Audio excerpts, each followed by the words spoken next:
Welcome to our channel. ఈరోజు మనం ఎక్కడ చూసినా ఎవరి నోట విన్నా ఒకే పదం వినిపిస్తుంది.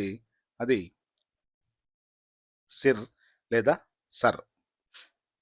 ఏమిటి సర్రు సిర్ అంటే భారతదేశంలో గతంలో ఉన్నటువంటి ఓటర్ల జాబితాల్లో ఉన్న లోటుపాట్లను సరిచేయడానికి, అలాగే ఏదైనా ఆ, ఓటర్ హక్కు లేని వాళ్ళని చేర్చడానికి, అలాగే డూప్లికేట్ ఓట్లు కానీ లేదా అనర్హులు చనిపోయిన వాళ్ళు కదా ఇక్కడ నివాసం లేనటువంటి వాళ్ళ ఓట్లని తొలగించడానికి ఈ సర్ అనేటువంటి ఒక కార్యక్రమాన్ని భారత ఎన్నికల కమిషన్ ప్రారంభించింది. దీన్ని స్పెషల్ ఇంటెన్సివ్ రివిజన్ అంటారు, అంటే ప్రత్యేక ఓటర్ జాబితా సవరణ. దీనికి ప్రతి ఒక్క ఓటర్కి కూడా ఈ కార్యక్రమంతో సంబంధం ఉంటుంది. అలాగే రాజకీయ పార్టీలు, అధికారులు అందరూ కలిసి పనిచేస్తేనే ఈ కార్యక్రమం విజయవంతం అవుతుంది. ఓటర్ జాబితాను అప్డేట్ చేయడానికి వచ్చే ఈ కార్యక్రమంలో భాగంగా బిఎల్ఓలు అంటారు, అంటే బూత్ లెవెల్ ఆఫీసర్స్.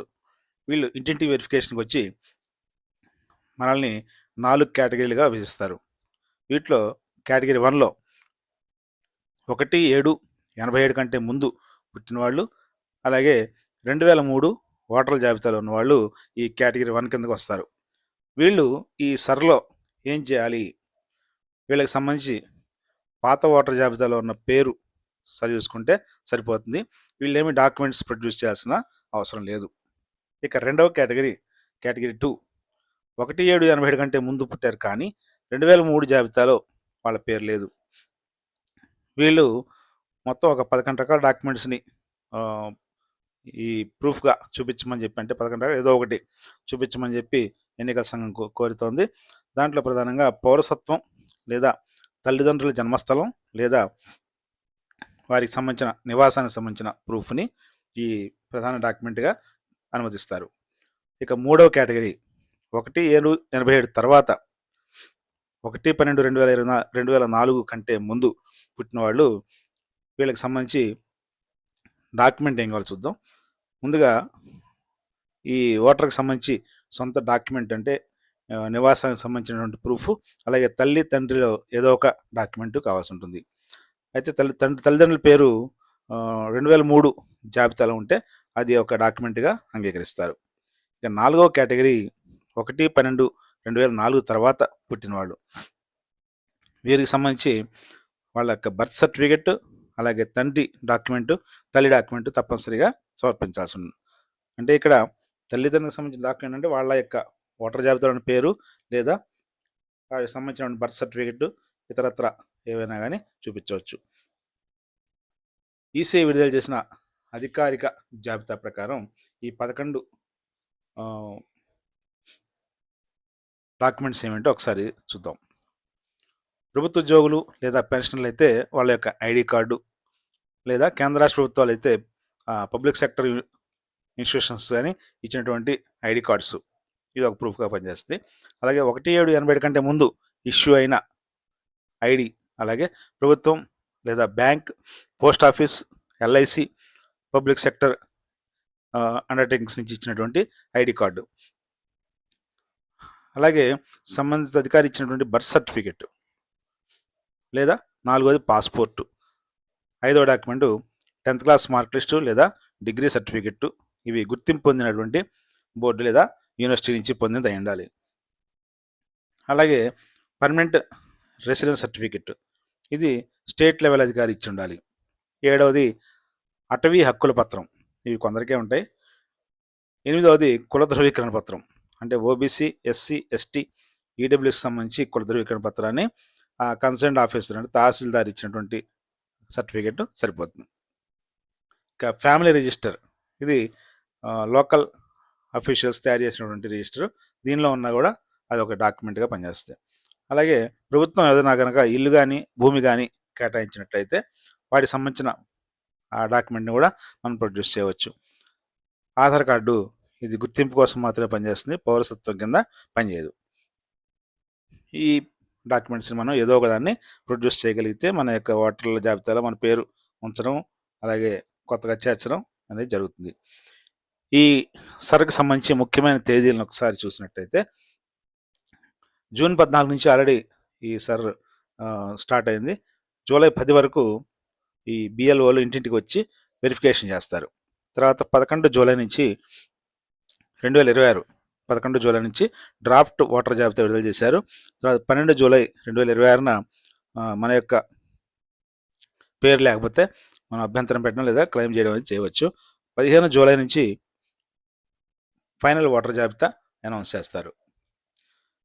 ఇక ముఖ్యమైన విషయాలు దీంట్లో మనం చూడాల్సిన ఏంటంటే Aadhaar, voter ID, ration card ఇవే సరిపోవని పౌరసత్వం కింద ఈసీఐ సుప్రీంకోర్టు కూడా ఈ విషయాన్ని స్పష్టం చేశాయి.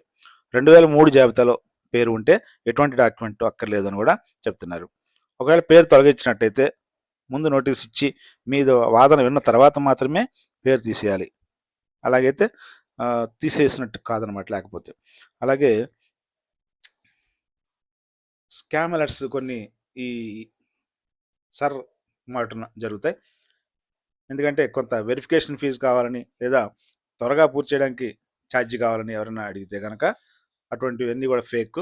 వాటికి సంబంధించి ఎవరైనా అధికారులు డిమాండ్ చేసినట్టయితే 1930 నెంబర్కి కాల్ చేసి ఆ విషయాన్ని తెలియజేయాలి. అలాగే మీ ఇంటికి వచ్చిన అధికారి ఐడి కార్డు తప్పనిసరిగా ఉండాలి. ఒకవేళ మీకు ఏమైనా అనుమానం వస్తే ఆ బిఎల్ఓ లేదా ఈఆర్ఓ ఆఫీస్కి ఫోన్ చేసి మన యొక్క అధికారి వివరాలని కన్ఫర్మ్ చేసుకోవాలి. అలాగే వాట్సాప్లో కనుక ఎవరైనా సర్ ఫామ్ అని చెప్పి పంపించినట్టయితే ఆ లింక్స్ కానీ ఆ ఫామ్స్ కానీ క్లిక్ చేయవద్దని ఎలక్షన్ కమిషన్ ఆఫ్ ఇండియా చెప్తుంది. ఓన్లీ ఈసీఐ.gov.in వెబ్సైట్లో నుంచి లేదా మన రాష్ట్ర సిఈఓ వెబ్సైట్లో నుంచి అంటే స్టేట్ ఎలక్షన్ కమిషన్ వెబ్సైట్లో నుంచి మాత్రమే ఈ ఫారాన్ని డౌన్లోడ్ చేసుకోవాలి. ఇప్పుడు అందరికీ ఒక రకమైనటువంటి అనుమానం వస్తే సర్ ఎందుకు చేస్తున్నారు అని. ఎందుకంటే ఖచ్చితమైనటువంటి ఓటర్ల జాబితాని పారదర్శక ఎన్నికలు నిర్వహించడం కోసం సర్ ప్రధాన లక్ష్యమని ప్రభుత్వం చెబుతోంది. ప్రత్యేక సమగ్ర ఓటర్ల జాబితా సవరణగా దీన్ని పిలుస్తున్నారు. ఇది భారత ఎన్నికల సంఘం ప్రతి సంవత్సరం కూడా ఓటర్ల సవరణ జరుగుతుంది. కానీ ఇక్కడ ప్రత్యేక ఓటర్ జాబితా సవరణ కార్యక్రమాన్ని ఈ ఏడాది నిర్వహిస్తున్నారు. ఎందుకంటే ఓటర్ జాబితాలో నకిలీ ఓట్లు లేదా చనిపోయిన వారి పేర్లు, వలస వెళ్ళిపోయిన వారి పేర్లు తొలగించి నిజమైన అర్హులైన ఓటర్ల పేర్లు మాత్రమే ఉండే విధంగా ఓటర్ జాబితాను పూర్తిగా ప్రక్షాళన చేయడం అనేది ఈ కార్యక్రమం యొక్క ముఖ్య ఉద్దేశం. ఎందుకంటే ఇది 24 సంవత్సరాల తర్వాత మన రాష్ట్రంలో ఆంధ్రప్రదేశ్లో ఈ సర్ నిర్వహిస్తున్నారు. 2002 జనవరి 1 నాటి ఓటర్ల జాబితాను ప్రాతిపదికగా తీసుకుని ప్రస్తుత ఓటర్ల వివరాలని పరిశీలిస్తారు. అలాగే ఈ సర్లో వచ్చేసరికి మతం, కులం, జాతి ఆధారంగా ఎవరికి ఓటు హక్కు నిరాకరించకూడదని, అలాగే 18 సంవత్సరాలు నిన్న ప్రతి భారతీయ పౌరుడికి ఓటు హక్కు కల్పించాలని చెప్తున్నారు. ఇక సర్ ముఖ్య ఉద్దేశం ఈ 18 సంవత్సరాలు నిండినటువంటి కొత్త ఓట్లను చేర్చడంతో పాటు బోగస్ ఓట్లు కానీ లేదా చనిపోయిన వాళ్ళు ఇందాక చెప్పినట్టుగా వాళ్ళ ఓట్లను తొలగించడం అనేది ఇక్కడ ప్రధాన ఉద్దేశం. ఏపీలో ఈ జూన్ 15 నుంచి స్టార్ట్ అయింది. జూలై 14 వరకు ఈ సర్వే జరుగుతుంది. ఈ ఎన్యూమరేషన్ కార్యక్రమాన్ని బిఎల్ఓలు ఇంటింటికి వెళ్ళి ప్రతి ఓటర్ కూడా ఎన్యూమరేషన్ ఫారం ఇచ్చి దాన్ని ఫిలప్ చేయమని అడుగుతారు. ఓటర్లు తమ పేరు, అడ్రస్సు, కుటుంబ వివరాల వంటి సమాచారాన్ని పూర్తిగా నమోదు చేసి బిఎల్ఓకి ఇవ్వాల్సి ఉంటుంది.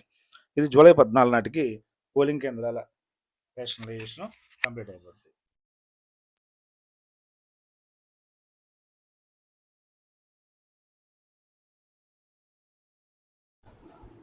ఆ తర్వాత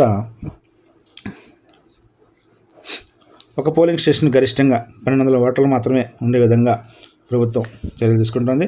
అలాగే ఓటర్కు 2 కిలోమీటర్ల లోపు పోలింగ్ కేంద్రం ఉండే విధంగా కూడా చూస్తారు. ఇక జూలై 21న డ్రాఫ్ట్ ఎలక్టోరల్ రోల్ అనేది విడుదల చేస్తారంటే డ్రాఫ్ట్ ఓటర్ల జాబితా విడుదల చేస్తారు. ఆ తర్వాత దీనిలో మన పేరు ఉందో చూసుకోవాలి, తప్పులుంటే సరి చేయించుకోవాలి, పేరు లేకపోతే వెంటనే దరఖాస్తు చేసుకోవాలి. వీటికి సంబంధించి ఫామ్స్ కూడా అనౌన్స్ చేశారు ఏం కావాలనేది. ఫామ్ 6 కొత్త ఓటర్ నమోదు, ఫామ్ 7 అభ్యంతరాలు తెలియజేయడం అంటే మృతులు కానీ అనర్హుల పేర్లు కానీ ఉంటే తొలగించడం గురించి అభ్యంతరాలు తెలియజేయడం. అలాగే ఫామ్ 8 సవరణలు అంటే చిరునామా మార్పు లేదా ఇంకేమన్నా ఉంటే వాటిని మార్చడానికి.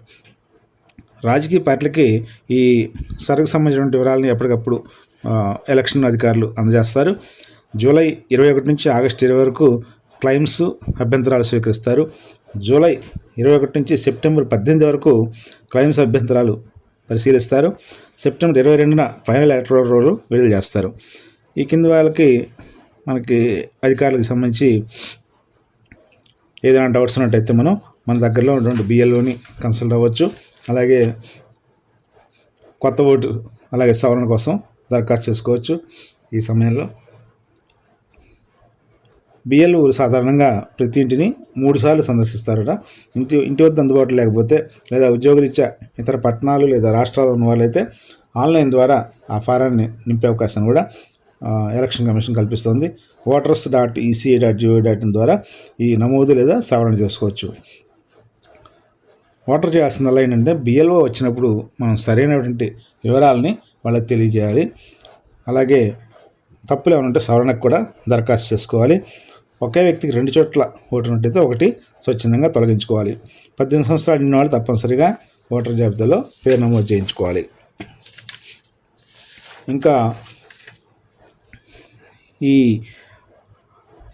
ప్రత్యేక ఓటర్ల జాబితా సవరణ కార్యక్రమాన్ని ప్రతి ఒక్కరు కూడా స్వచ్ఛందంగా వాళ్ళ వివరాలని నమోదు చేసుకుని మనకున్నటువంటి ఓటు హక్కుని సక్రమంగా వినియోగించుకోవడానికి ప్రభుత్వానికి సహకరించాలని చెప్పి ఎన్నికల సంఘం వారు చెప్తున్నారు. Thank you very much.